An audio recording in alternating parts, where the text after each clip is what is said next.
할렐루야.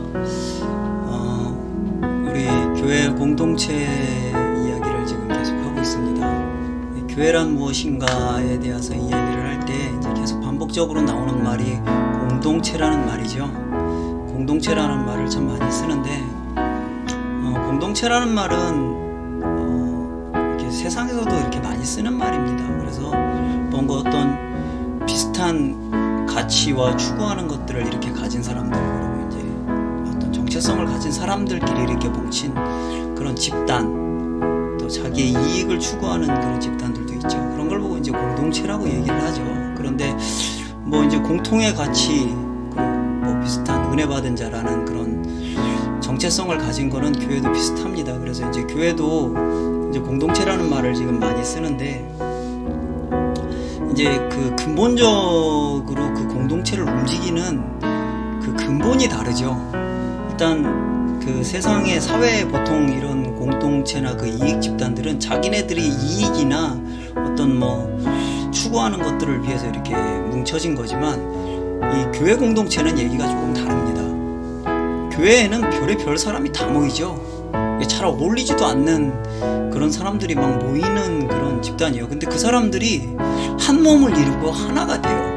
마치 잘 맞지 않는 사람끼리 모여가지고서 이렇게 같이 교제를 나누고 하나의 몸을 이뤄간다는 게 사실상 거의 되게 불가능한 일이거든요. 그래서 교회는 그냥 공동체가 아니라 은혜의 공동체입니다. 뭐냐면 이 교회라는 공동체는 은혜 없이는 아예 성립이 안 돼요. 우리의 믿음 자체가 은혜로서 선물로 온 거잖아요. 하나님으로 말미암아 받는 그 은혜로 인해서 이렇게 공동체가 이루어지는 거죠. 마치 사람이라는 게 부부도 마찬가지잖아요. 이게 처음에는 잘 맞는 사람인 것 같아도 조금 이렇게 같이 지내다 보면 세상에 이렇게 안 맞는 게 없죠. 콩깍지가 딱 벗겨지고 나면 어떻게 이렇게 사사건건 부딪히는지. 사람이라는 게 그렇게 일정 거리 이상 가까워지면 어울리고 섞이는 게 그렇게 쉬운 일만은 아닙니다. 근데 교회라는 곳은 뭐 별의별 사람이 다 모이잖아요. 근데 이 사람들이 어떻게 하나의 공동체가 될 수 있을까? 예수 그리스도라는 그 은혜가 있기 때문에 그래요. 은혜 받은 사람이기 때문에 이렇게 하나의 공동체로, 하나의 집단으로 모일 수가 있는 겁니다. 마치 뭐와 같냐면 그 자석이 N극하고 N극 같은 극을 이렇게 갖다 붙이려고 그러면 정말 안 붙지 않습니까? 안 붙죠? 막 튕겨내는 힘이 굉장히 강하죠. 그게 마치 교회에 모인 사람들은 마치 그와 같아요. 그런데 이 자석 두 개를 붙일 수 있는 방법이 있습니다. 그게 뭐냐면 가운데 이따만한 쇳덩어리를 갖다 놓으면 돼요. 이만한 쇳덩어리를 갖다 놓으면 양쪽에다가 붙이면 N극끼리 붙여도 붙어요. 거대한 쇳덩어리, 거대한 예수 그리스도라는 은혜가 우리에게 있을 때 우리는 하나의 공동체로서 존재하는 게 가능합니다. 그래서 이 교회가 존재하기 위해서 가장 중요한 건 그 근본이 되고 원동력이 되고 정체성이 되는 건 예수 그리스도라는 그 은혜의 주입니다. 우리의 정체성이 뭡니까? 은혜 받은 자잖아요. 용서받은 자. 그리고 우리를 움직이게 하는 자원에서, 스스로 자원에서 움직이게 하는 그 힘이 뭡니까? 예수 그리스도의 은혜 받은 그 감사 아니에요? 그게 자원하는 힘으로 모이는 거잖아요. 그래서 우리가 제일 먼저 회복해야 하는 심령이 바로 우리의 심령이 은혜 받은 심령으로 회복하는 것이, 이 교회를 회복하고 공동체를 회복하는 것이 가장 중요한 핵심입니다. 내 영혼이 지금 은혜 받은 심령인가 점검해 보는 건 보혈 찬양 해보세요. 예수 그리스도의 이름을 말하고 보혈을 말하는데 불편함이 있으면 그거는 좀 이상한 겁니다. 예. 주의 보혈을 찬양하고 예수 그리스도의 이름을 이야기하는데 그 이름이 그립고 평안하고 기쁨이 되는 게 아니라 나한테 불편함이 된다면 그건 지금 나를 좀 점검해 봐야 될 필요가 있어요. 그래서 우리 교회를 은혜의 공동체라고 얘기를 하는데, 그러면 이 은혜의 공동체, 이 교회가 도대체 뭘 하는 집단이냐, 오늘은 이 얘기를 좀 이렇게 나눠보고 싶어요. 교회는요, 첫 번째 교회가 존재하는 이유는 예배를 위함입니다. 예배의 공동체예요. 교회는 예배를 드리기 위해서 모이는 공동체입니다. 우리는 예배를 드리기 위해서 모이는 거고, 왜 모여요? 그래서 우리 흔히들 보면은 교회 다닌다, 이렇게 얘기를 하죠. 교회 왜 모입니까? 왜 모여요? 예배 드리려고 모이는 거예요. 하나님 앞에 경배하기 위해서, 하나님 앞에 함께 서기 위해서, 예배 드리기 위해서 모이는 겁니다. 그래서 우리 그 교회의 첫 번째는요, 예배예요. 예배를 만들어내고 그 예배, 하나님이 받으시는, 영광 받으시는 그 예배로 하나님 앞에 서기 위해서 모이는 겁니다. 그 공동체 예배를 통해서 우리를 회복하는 거예요. 그래서 그 사람들이 보면은 어떤 사람들은 어느 곳에 가든지 예배를 만들어내는 사람들이 있어요. 그 공동체를, 복음을 전해서 예배를 모읍니다. 이게 대단한 능력입니다. 예배를 만들어낼 수 있는 사람은 교회를 세우는 능력이 있는 거거든요. 교회 자체가 그 예배가 아니면은 이 교회가 모이는 이유가 사실 거의 없어요. 친목단체입니까? 하나님 앞에 예배하기 위해서 모이는 거거든요. 그래서 그 한국교회에 보면은 지금도 참 거대하게 잘 나간대. 이게 잘 유지되고 있는 그런 예배들, 그 교회들이나 크게 성장한 그 교회들의 목사님들의 그 마인드가 그랬어요. 제가 그 마인드들을 이렇게 보니까 이분들은 여러 가지를 생각을 안 했어요. 그 예배 하나 잘 드리기 위해서 노력을 하다 보니까 그냥 그렇게 교회가 막 부흥을 하고 성도들이 모여드렸대요. 하나님 앞에 정말 경건한 온전한 예배를 드리기 위해서 힘쓰고 애쓰다 보니까 그렇게 예배를 드렸습니다. 그러면 왜 소규모 예배나 각자 모두가 예배자인데 모든 사람이 다 예배자로 살아가야 되는데 꼭 모여서 예배를 드려야 되는가? 이 공동체 예배가 중요한 건 뭐냐면요, 마치 그 모닥불을 모아놓은 것과 같아요. 저희 그 초등학교 때만 해도 이렇게 조개탄이라는 걸 이렇게 뗐습니다. 전기나 가스가 아니라 그 교실 가운데다가 석탄이죠. 요만한 이렇게 조개탄인데 그걸 이렇게 놓고서 떼면은 밤 늦게까지, 그 저녁 늦게 수업 다 끝날 때까지 그게 불이 살아 있어요. 겨울에 이제 그걸 떼면은 연기 때문에 막 고생하고 그랬던 적도 있는데, 그 조개탄이 요만한 석탄인데 그게 이렇게 뭉쳐 있으면 이렇게 불이 살아서 이렇게 계속 타거든요. 그런데 그 조개탄을 하나씩 이렇게 떼어놓으면 꺼져버립니다. 이게 마치 그와 같아요. 우리 성도들이 세상에서, 예수께서도 그렇게 말씀하셨죠. 내가 너희를 보내는 것이 양을 이리떼 가운데로 보내는 것 같다. 우리가 믿음을 가지고 그 공동체 예배로 모여서 예배를 드리면 이것이 회복돼요. 그래서 그 장작도 잘 타고 있는 거, 장작을 다 분리해 놔보세요. 그러면 그게 불이 약해지거나 꺼지거나 막 그럽니다. 그런데 그거 다시 이렇게 모아놓고 한번 이렇게 불어주면 불이 확 살아나요. 마치 그와 같습니다. 그래서 예전에 어느 목사님이 표현하신 그 표현이 딱 맞는 것 같아요. 예배는 조율이다. 그 말을 듣고 저도 한마디로 어떻게 하면 표현하면 좋을까 하고 생각했는데, 이 우리의 거대한 공동체 예배는요, 정말 중요한 게 조율입니다. 우리는 각각 모든 사람들이 다 라디오와 같아서 크고 작고 음질이 좋고 성능이 약하고 좋고 이렇게 한 똑같은 라디오와 같아서 하나의 주파수를 맞췄을 때, 똑같은 천국 주파수를 맞췄을 때 천국의 소리를 내는 거예요. 그런데 이렇게 각각 떨어져서 흩어져서 살다 보면 주파수가 흐트러져요. 악기를 쳐도 계속 연주를 하다 보면 음이 흐트러지는 것처럼 공동체 예배를 통해서 그 예배를 준비하고 애쓰는 사람들과 모여서 함께 예배하고 하나님 앞에 서는 그 예배를 통해서, 그 공동체 예배를 통해서 우리가 회복되어지고 조율되어지는 겁니다. 그래서 공동체 예배가 굉장히 중요합니다. 교회는 첫째 뭐냐면 예배 드리기 위해서 모이는 예배 공동체입니다. 이게 교회의 목적이에요. 첫 번째입니다. 가장 중요한 거예요. 그리고 두 번째는 뭐냐면은 소망의 공동체입니다. 교회는 이게 참 특이한 게 뭐냐면은, 교회에 모이는 사람들은 참 가지각각인데 받은 은혜가 다 다른데 모양이 다 다른데 하나를 향해서 걸어가요. 하나의 소망. 우리 소망이 뭡니까? 다시 오실 주님 만나는 게 우리의 소망이에요.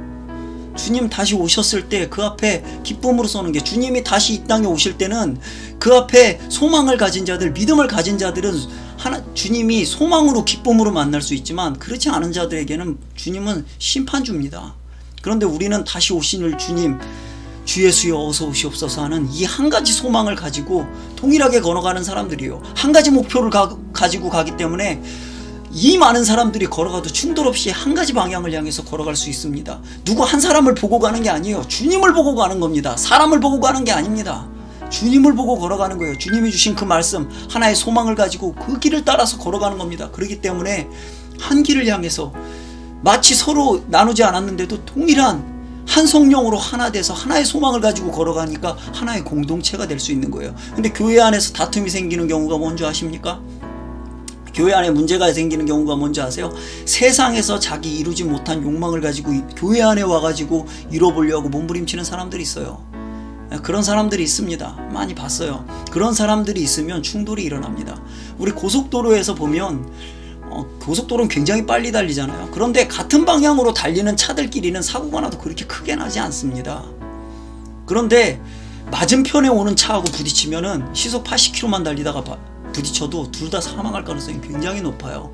마찬가지입니다. 교회 안에서 하나의 소망, 천국 소망을 보고 주님을 바라보고 동일하게 걸어가는 사람들만 있으면 다툼이 나도 그렇게 큰 다툼이 나진 않을 거예요. 그런데 그 안에서 하늘을 보고 걷는 자들 안에서 앞에서 땅을 보고 걸어가는 자가 있으면 어떻게 될까요? 충돌이 일어나겠죠. 문제가 일어나겠죠. 교회가 하나 될 수 있는 건 하나의 소망, 하나의 주님, 하나의 성령, 하나의 말씀, 한 은혜로 모인 사람들이기 때문에 그래요. 교회는 예배를 통해서 이 소망을 더 굳건히 세워가는 거예요. 잠깐 세상에서 살다가 이렇게 좀 뒤틀어지고 욕심이 생기기도 하고 좀 상처를 입기도 하고 그래도 예배를 통해서 다시 이 소망을 회복하는 겁니다. 이 소리를 회복하는 거예요. 조율하는 겁니다. 그런 소망의 공동체, 그게 교회입니다. 그리고 세 번째는 섬김의 공동체예요. 이게 뭐냐면 교회를 구성하는 힘입니다. 주님이 우리에게 주신 말씀이 딱 하나 있어요. 계명이 딱 하나 있습니다. 서로 사랑해라. 어떻게? 섬김으로. 예수께서 제자들의 발을 다 씻기시는 모습을 보여주시죠. 그리고 너희도 이렇게 해라. 어떻게 하라는 겁니까? 섬기라는 거예요. 그래서 교회 안에서는 섬김을 받아도 되는 존재 같은 건 없습니다. 목사고 장로고 누구고 모든 사람들이 섬기는 사람이에요. 왠 줄 아십니까? 주님이 당신 발 닦는 자로 그 공동체 안에 계시잖아요. 주님이 내 발을 닦고 계시잖아요. 그런데 어디에서 내 발 잘 닦아보세요. 목이 꼿꼿해가지고 섬김 받으려고 하고 있는 태도가 어떻게 나옵니까? 교회는 나이가 많으나 적으나 직분이 어떠나 잘 배웠으나 못 배웠으나 돈을 많이 갖고 있으나 적게 갖고 있으나 가난하나 부유하나 모든 사람이 섬기는 자입니다. 왜? 그 자리에 주님이 내 발 닦는 분으로 계신데, 주님이 내 발을 닦고 계시는데 거기서 목에다가 힘을 주고서 인사를 받아요? 그 사람은 교회 아닙니다. 성도 아닙니다. 교회에서 섬김을 받아도 되는 존재는 새신자 정도, 아직 예수 그리스도의 은혜를 체험하지 못한 사람들, 깊이 체험하지 못해서 아직 깊은 회개가 이루어지지 않은 사람, 그런 사람이나 섬김 받는 거예요. 목사든 전도사든 교역자든 장로든 모든 사람이 교회는 섬기는 자입니다. 왜? 주님께서 뭐라고 그러셨어요? 섬기는 자가 큰 자다. 교회에서 큰 척하는 자, 교회 안에서 섬김 받으려 하는 자는 천국에서는 가장 작은 자라고 그랬어요. 그런데 그걸 아는 사람들이, 그 주님을 섬기는 사람들이 교회에서 섬김을 받으려고 해요. 어림도 없는 소리입니다. 나중에 주님한테 회초리 맞을지도 몰라요. 주님 만날 수나 있으면, 심판주가 아닌 소망의 주를 만날 수만 있으면. 모두가 섬기는 자 되세요.